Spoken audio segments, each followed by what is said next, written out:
Nah ini adalah sensor touchscreen-nya yang kalau misalnya sangat rentan ya, jangan sampai rusak, jangan sampai tergores apa gitu. Karena kalau misalnya tergores itu kadang sensornya kurang peka, sensitivitasnya berkurang. Kalau pernah malah bisa jadi sensornya itu tidak berfungsi. Jadi yang ini rawan banget untuk terkena goresan atau terkena benda tajam gitu, jangan sampai ininya terluka gitu. Nah di AnyBot ini ada dua loker ya di sebelah sini, dan ada dua pintu loker di sebelah sini dan di sebelah sana. Kalau di sebelah sini itu isinya tombol manpower sama scanner. Kalau yang di sebelah sini loker untuk menyimpan aksesoris yang dibuat sendiri. Masing-masing loker kita kasih 2 kunci, tapi ini kuncinya sama, jadi bisa dipakai yang mana aja. Jadi ntar kita ngasih 4 kunci. Loker yang sebelah sini itu ruangnya kosong, Bapak bisa gunakan untuk menyimpan semua aksesoris. Setelah melakukan pembelajaran, supaya rapi, Bapak bisa simpan di loker di sebelah sini dan langsung dikunci.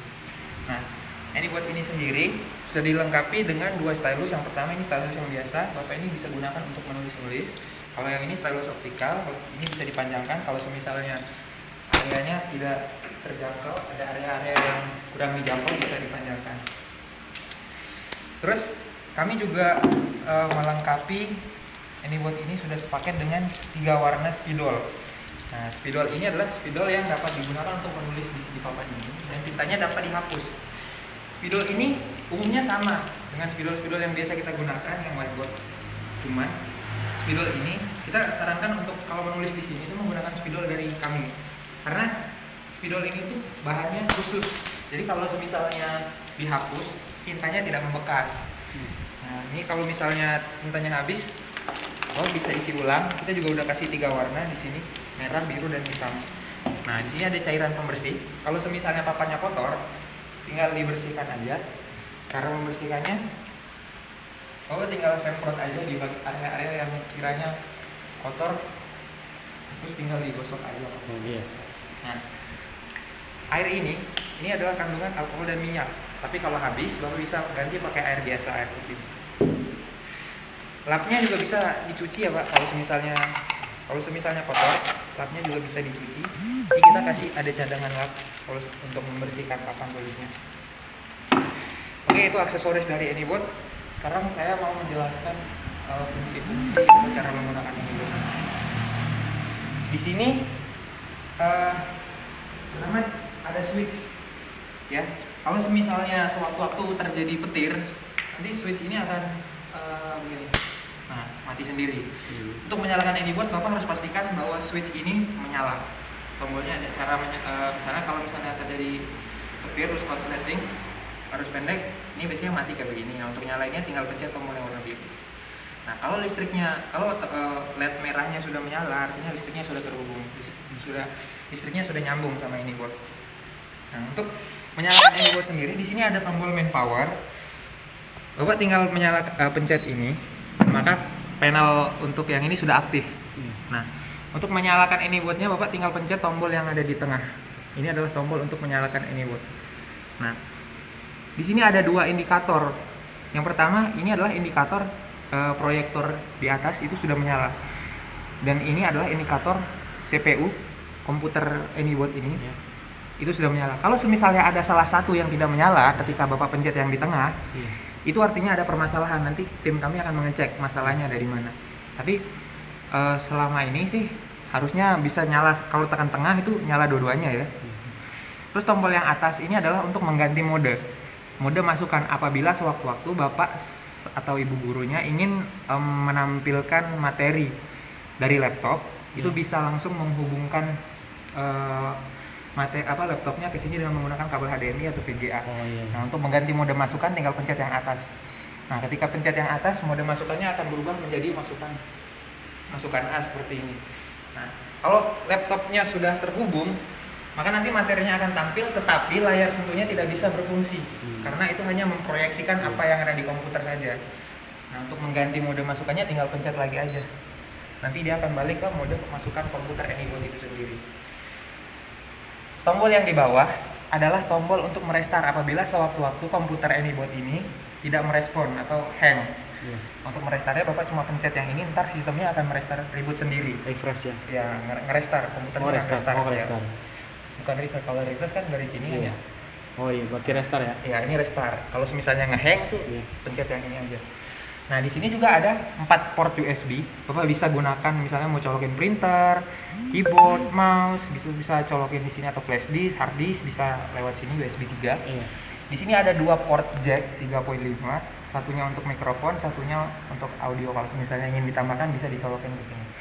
Di sini ada input HDMI dan VGA. Yang tadi saya bilang kalau misalnya gurunya mau memproyeksikan materi yang ada di laptop, bisa menyambungkan HDMI atau VGA yang ada di sini, kemudian disambungkan ke laptop. Itu cara menyalakan dan kalau mau dimatiin sama tinggal pencet tombol yang di tengah aja ya, Pak. Ntar kalau pencet tombol yang tengah, ntar dua-duanya juga akan mati gitu. Ini kita coba praktik.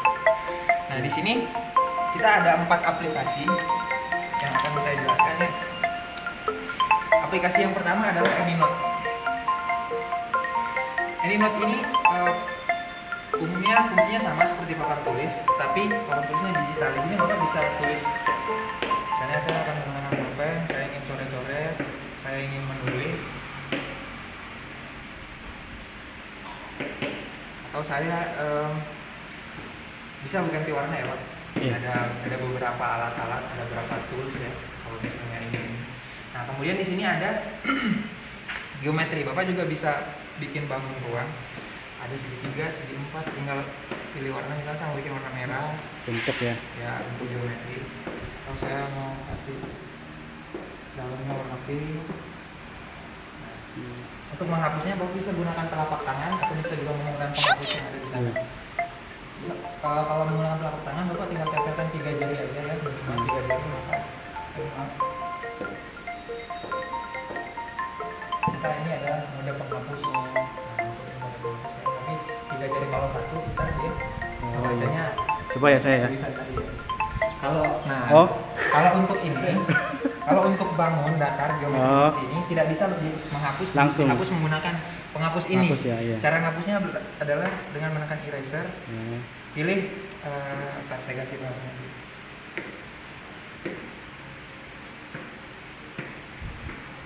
Cara menghapusnya itu Bapak tinggal pilih hapus dan hapus area. Cara menghapusnya itu Bapak pilih area yang Bapak ingin hapus. Misalnya Bapak ingin menghapus bangun datar ini, tinggal dipilih aja. Nah, maka bangun datarnya terhapus. Kalau menggunakan tangan nggak bisa. Nggak bisa ya? Iya. Yang terhapus kalau menggunakan tangan hanya Oretan gitu ya? Oretan tangan ya seperti ini. Nah, kalau ini Bapak bisa hapus. Iya, Mau iya. dicoba silakan Pak. Coba dicoba. Pakai tangan bisa ya? Iya, Pak. 3 jari itu tulis. Kalau mau hapus Pakai tangan ya? ya 3 jari aja. Oh, 3 jari? Dirapatkan, Pak. Oh iya. Ini buat ngapus ya? Iya, buat ngapus. Nah, terus di sini juga ada beberapa alat ya, alat matematika. Coba ini ada tirai, rekam, kunci. Ini Bapak bisa cobain satu-satu. Tapi yang umumnya digunakan adalah contohnya di sini ada jangka. Iya. Saya ingin bikin karang. Nah, ini jangkanya bisa saya tarik ke sini. Misalnya saya mau bikin karang di sini. Ukurannya bisa saya atur. Iya, iya. Karena 5 cm. Nah, untuk bikinnya saya tinggal coret. Nah, di sini juga ada alat busur derajat. Misalnya saya ingin mengatur sudut busur derajatnya. Nah, sini tinggal diatur aja. Saya mau bikin 64 derajat.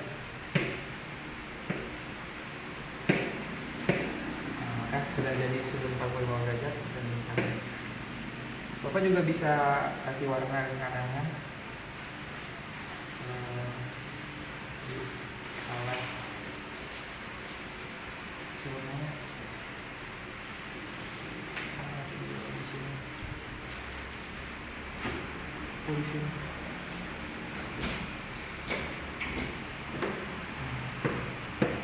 bisa atur. Nah, cuma kalau geometri tadi ngapusnya pakai hapus area, nggak bisa pakai hapus tangan. Hapus area ya? Kalau misalnya halaman ini sudah penuh, Bapak bisa tambahkan halaman. Misalnya masih ada materi yang ingin disampaikan, Bapak tinggal pencet halaman. Terus Bapak tekan tambah di sini. Iya, iya. Bisa dibuka lagi ya? Halaman yang pertama masih ada. Iya, iya, iya. Nah, misalnya Bapak ingin di sini ingin menjelaskan materi tentang mengutip, misalnya ambil rumus apa sih membandingkan rumus bangun datar dan bangun ruang. Nah, Bapak bisa ambil materinya dari internet. Caranya Oh, bisa ya? Iya. Bapak pilih desktop. Stop. Bapak pilih sumber materinya, Bapak mau ambil dari mana. Misalnya saya buka Google. Oke. Rumus bangun datar.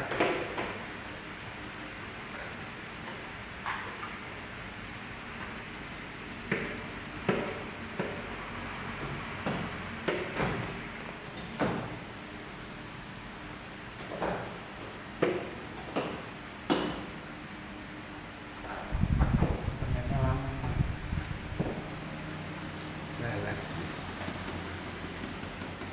Nah, di sini Bapak bisa memberikan anotasi. Bapak tinggal pilih gambar pena, terus Bapak Ya. atur warna apa misalnya warna merah. Nah, di sini Bapak bisa coret-coret. Iya. Karena ini adalah rumus bangun datar, ini adalah rumus bangun ruang. Penjabarannya seperti ini. Coba tuliskan rumusnya. Saya Bapak bisa coret. Iya. Nah, jika semisal oret-oretan ini ingin Bapak masukkan ke lembar halaman untuk menjelaskan tadi, Bapak pilihnya yang di ini. Nah, apakah Anda ingin menemukan anotasi? Bapak pilih iya. Maka dia sudah ada tampil materi yang tadi Bapak ini sudah Oh. tampil di halaman. Iya, iya. Kemudian apabila Bapak ingin membagikan misalnya penjelasan hari ini ke anak murid, Bapak bisa pilih file, lalu Bapak pilih ekspor. File ekspor. Kemudian di sini kita pilih direktori tempat menyimpannya di mana. Misalnya saya akan taruh di desktop. Pilih simpan sebagai PDF. Iya. Nah, ketika saya simpan dan saya keluar, maka materinya sudah ada di sini. Nah, ini bentuknya PDF. Ini tinggal Bapak kirimkan, Bapak bagikan ke peserta didik. Iya. Nah, jika misalnya materi belajar Bapak hari ini belum selesai dan ingin dilanjutkan besok, Bapak bisa menyimpan semua halaman ini dengan cara pilih file. Bapak pilih simpan sebagai. Nah, Bapak pilih di sini misalnya Taruh saya di ya file EndNote-nya disimpan, misalnya saya kasih nama ABCD. Nah, ketika keesokan harinya saya ingin Bapak ingin melanjutkan materi penyelesaian, Bapak tinggal buka EndNote lagi. Bapak pilih file, kemudian buka. Nah, lalu materi yang kemarin sudah tersimpan di sini, Bapak tinggal buka aja. Nah, ini materi yang kemarin masih bisa dihapus, masih bisa ditulis, masih bisa ditambahkan konten-kontennya. Kemudian di dalam aplikasi EndNote ini juga terdapat perpustakaan digital. Nah, di sini kalau Bapak tinggal pilih EndBook. Nah, ini kita pilih yang kurikulum 2020 aja dari semua jenjang SD, SMP, SMA dan SMK. Misalnya saya mau pilih yang SMA, kemudian kelas 12, kemudian mata pelajaran bahasa Inggris. Nah, di sini ada dua buku. Yang pertama buku guru, yang kedua buku siswa. Tinggal pilih Bapak mau buka yang mana. Nah, buku yang tersedia di dalam EndNote ini banyaknya kurang lebih sebanyak 1.200 buku, dan itu semuanya sudah tersedia secara offline, jadi Bapak tidak membutuhkan koneksi untuk mengakses. Nah, semua buku-buku itu halamannya akan tampil di sini. Nah, Bapak tinggal memulai pembelajaran itu. Kalau misalnya ingin menjelaskan materi ini, Bapak tinggal atur di sini. Nah, di sini Bapak masih bisa memberikan anotasi. Caranya sama, Bapak pilih pena, kemudian Bapak pilih warnanya, diatur ketebalannya seperti apa. Dan saya ingin menyorot teks, saya kasih warna hijau. Kemudian poinnya ada di sini. Bapak bisa kasih anotasi biasa. Kalau misalnya Bapak pencet misalnya, Bapak bisa pilih urutan. Ando ya. Iya, bisa diambil. Nah, kalau misalnya lingkaran yang tadi Bapak buat hilang, Bapak bisa redo seperti itu. Mungkin kalau dari aplikasi ini itu aja sih Pak ya. Penggunanya seperti itu. Nanti Bapak bisa coba lagi beberapa alat-alat yang ada di sini. Beberapa tools, nanti Bapak bisa coba praktikin. Kemudian kita lanjut ke aplikasi yang kedua, itu ada AnyVisual. AnyVisual ini adalah scanner yang tadi Bapak lihat cara mengoperasikannya. Bapak tarik aja ini, tarik biasa. Nah di sini ada penutupnya. Penutupnya ini sudah ada magnetnya di atas, jadi dibukanya tinggal ditarik aja. Sudah ada magnetnya. Dan ini bagian kameranya. Nah, kameranya ini sudah dilengkapi dengan lampu. Apabila ternyata terlalu gelap, aku bisa menyalakan lampunya. Misalnya di sini saya ingin memproyeksikan sebuah dokumen yang ingin saya berikan, tunjukkan kepada anak-anak, saya bisa proyeksikan, dan ini masih bisa di zoom. Kalau kurang jelas masih bisa di highlight, di drag. Di sini Bapak juga masih bisa memberikan anotasi dengan cara memilih icon. Bapak bisa memberikan anotasi poin yang penting. Nah, di dalam aplikasi ini visual ini kita ada fitur yang namanya compare. Di sini Bapak bisa membandingkan dua dokumen. Misalnya Bapak ingin membandingkan soal, menampilkan soal dan jawaban. Nah, yang pertama Bapak pilih compare dulu, kemudian Bapak nyalakan kameranya. Setelah kameranya menyala, Bapak tinggal menyeret dokumen yang ada di sini seperti ini. Nah, kemudian dokumen yang lain, misalnya ini soal, kemudian ini adalah jawabannya. Nah, setelah itu Bapak tinggal atur aja, tinggal ditekan. Oh iya.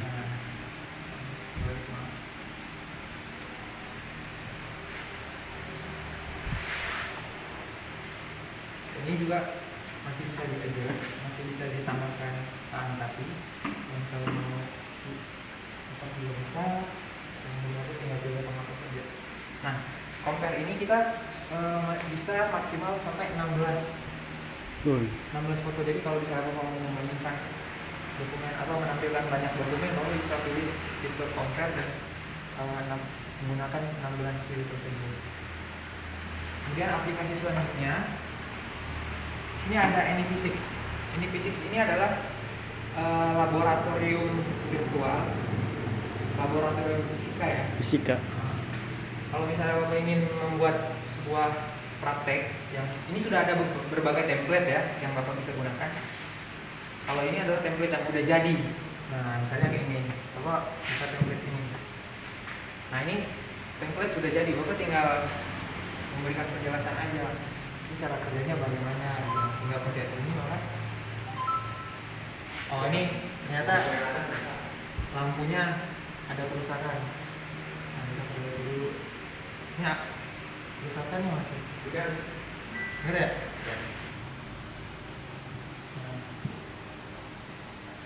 ini adalah template yang sudah tersedia. Tapi kalau misalnya Bapak ingin membuat praktek baru, Bapak bisa pilih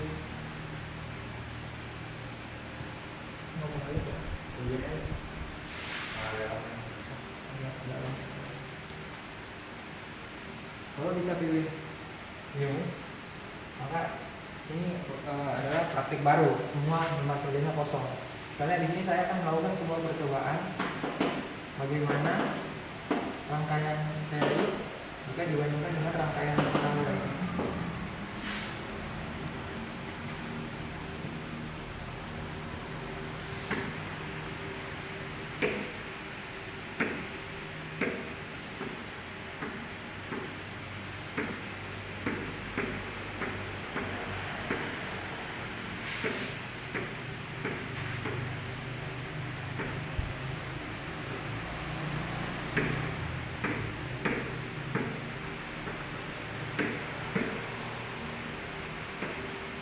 Oh, ternyata kalau rangkaian paralel itu nyala lampunya lebih terang daripada rangkaian seri. Jika salah satu kabel terputus di rangkaian seri, semua lampunya akan mati. Kalau di rangkaian paralel, jika salah satu kabelnya terputus, maka lampu yang lain masih bisa menyala.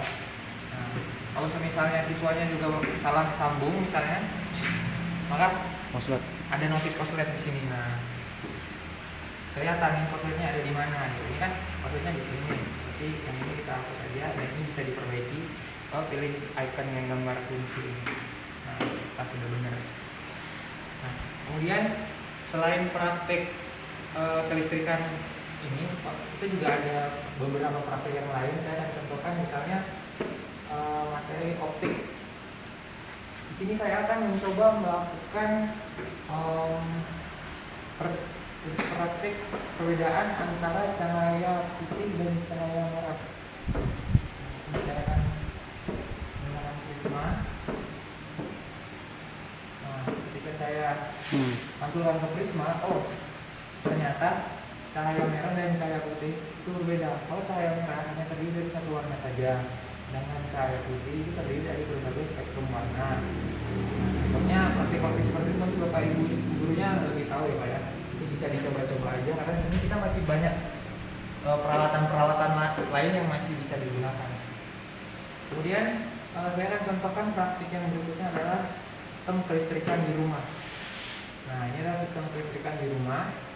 Misalnya saya akan menyalakan televisi dan oven. Nah, ini kabelnya tinggal disambung-sambung aja.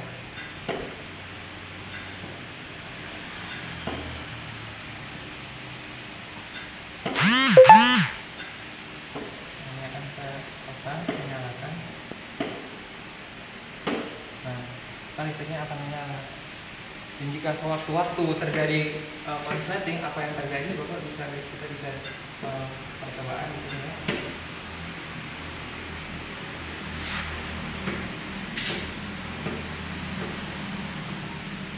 Ini nyambung loh sih. Pakai switch speed kan Mas ya? Iya.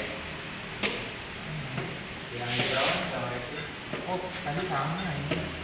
Nah, kan terjadi konsletnya di sini. Nah, untuk memperbaikinya, kamu bisa jadi perbaiki dulu semua konsletnya, kemudian pilih kerusakan yang ada di sini.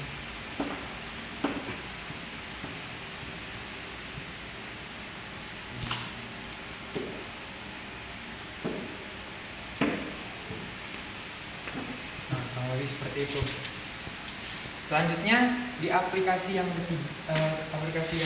keempat, ini ada laboratorium virtual tapi untuk kimia, praktik pelajaran kimia.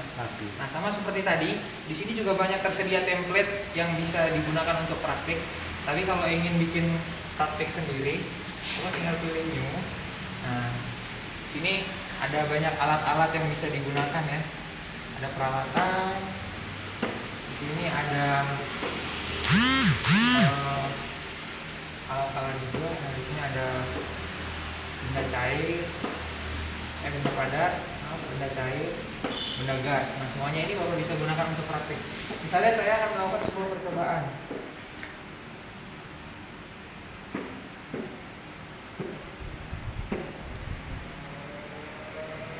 Nah, saya di sini akan percobaan menggunakan sodium. Kemudian di sini bisa menulis nama unsurnya juga langsung bisa. H2O misalnya saya butuh air. Kemudian saya juga butuh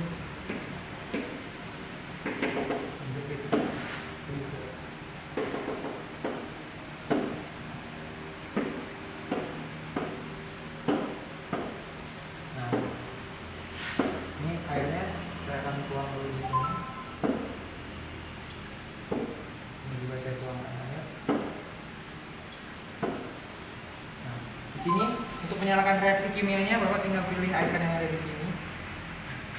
Temperaturnya, volume, sama reaksi kimia. Sama di sini juga bisa dinyalain.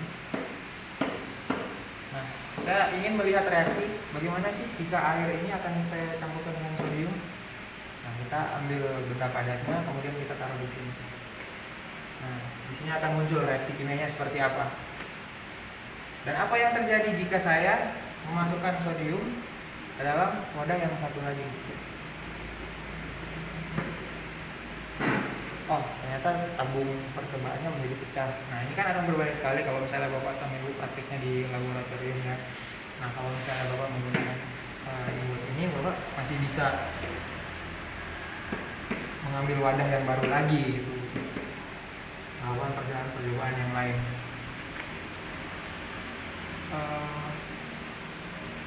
Itu aja mungkin penggunaan aplikasi dari Anybot ini. Mungkin Bapak ada pertanyaan? Itu kan tadi aplikasi ya. Tapi selebihnya mungkin kayak komputer kali ya. Iya, betul. Ketik bisa gitu kan. Bisa. Bisa. Terus apa lagi ya? Di sini ada nggak belum ada Microsoft Office ya? Microsoft Office? Belum ya? Ya, Bapak bisa tinggal tambahkan aja. Oh, tinggal download aja mungkin ya. Iya, betul.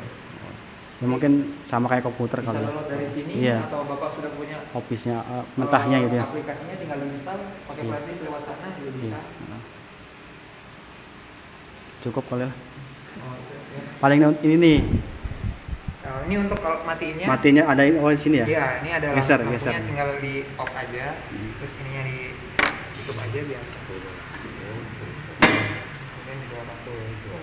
Nah, untuk mematikan ini buat ini Bapak bisa pilih. Ini kan tadi untuk menyalakan yang tengah Iya. ya. Nah, matiin juga sama. Kalau Bapak mau coba. Udah nih ya, matiin aja ya. Iya, coba. Di yang tengah. Ini ya. Ya. Tekan aja apa gimana? Akan. Enggak, itu tasnya Pak, agak gini aja. Nah. Oh. Nah, nanti dua indikator yang atas sama bawah juga akan mati Heeh. secara bersamaan ya. Iya. Iya. Maaf. Di sini kan ada tombol main power nih. Sebenarnya kan ini listriknya masih terhubung. Iya, ya power kan? tuh, power ya. Nah, kalau Bapak ingin matikan power yang di sini, Bapak bisa menunggu sampai dengan lampu LED di proyektor ini berganti menjadi berwarna merah. Karena saat lampu proyektor ini berkedip-kedip masih warna hijau, ini tuh dia sedang membuang panas. Nah, Tunggu dulu berarti. ditunggu dulu sampai berwarna merah. Nah, usia lampu proyektor itu biasanya sampai 3000 jam. Nah, untuk menjaga agar usianya bisa sampai 3000 jam, Bapak harus tunggu dulu sampai lampu LED ini berubah menjadi warna merah, baru kemudian Bapak matikan tombol main power yang ada di samping awal. Ya, kurang lebih seperti itu. Ini berapa menit ya? 2 menit kayaknya Pak, sekitar 2 menit. Pokoknya nunggu ini Iya, nunggu nanti berubah kalau warna udah ya. berubah. Iya.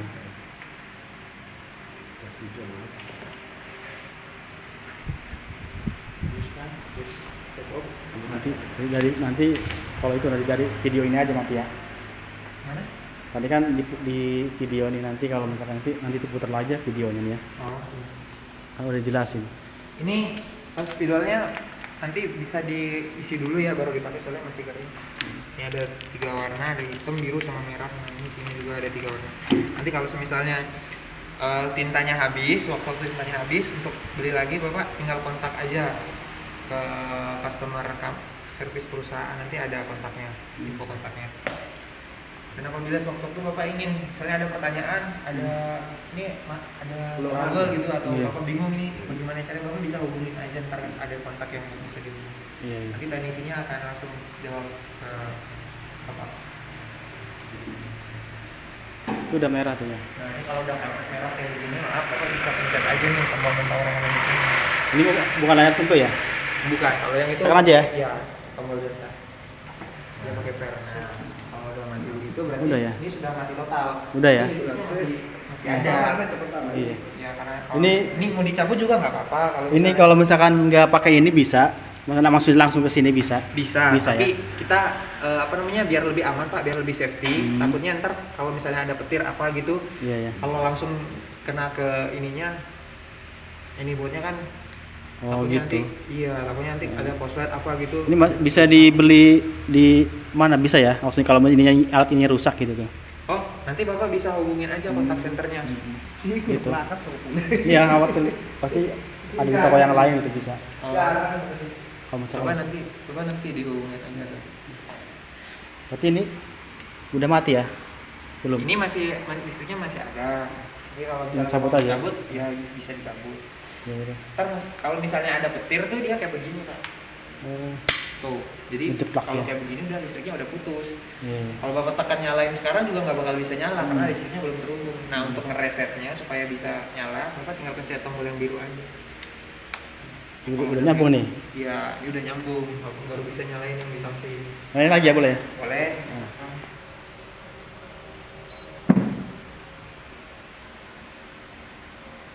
Nah, setelah tombol yang itu Bapak tekan, ini kan belum dinyalain nih. Iya. Bapak tekan dulu, nyalain dulu yang tengah. Buat listrik ya udah. Iya.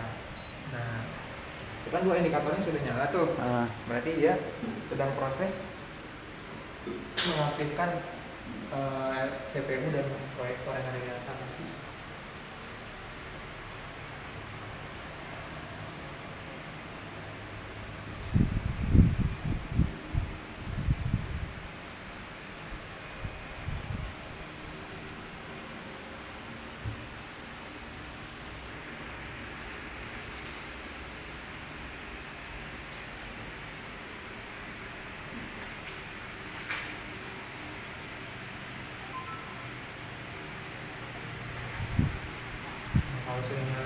supaya bisa dioperasi.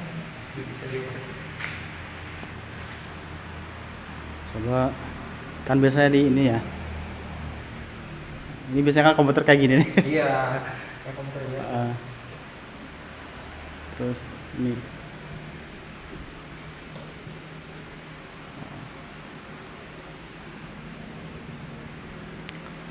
Coba ya ini ya.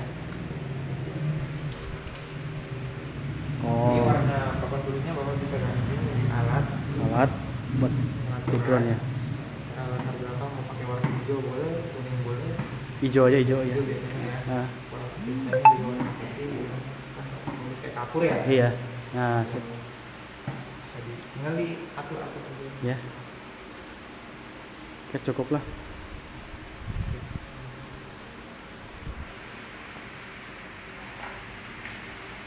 Berarti ini keluar ya. Ya. Itu untuk aplikasi di kos. Nah, kalau udah Bapak ingin simpan, Nggak usah berarti. kalau bisa disimpan. Berarti langsung matiin aja nih. Oh, boleh. Matiin ke sini dulu ya. Iya. Sini dulu ya. Iya, tamannya. Nah, Nah. Yang penting bisa matiin hidup dulu aja. Karena itu kan masih nanti sambil belajar lah gitu. kebanyakan Bapak Ibu guru itu takut mengoperasikan ini Iya. karena takutnya nanti kenapa Iya, kan. takut Padahal rusak.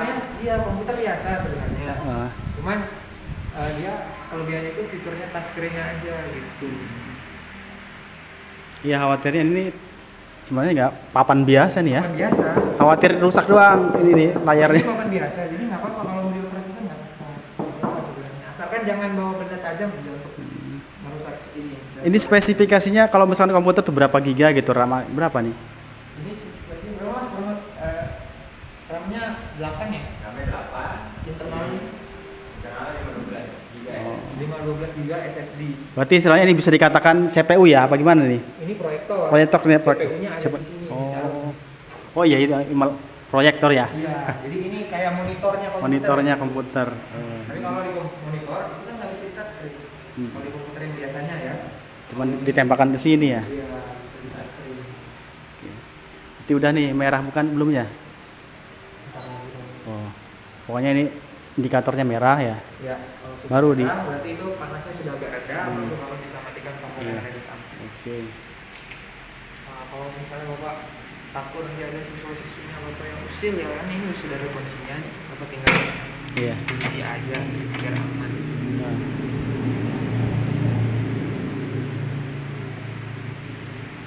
Nah, sudah berwarna merah baru Bapak bisa Oke ya.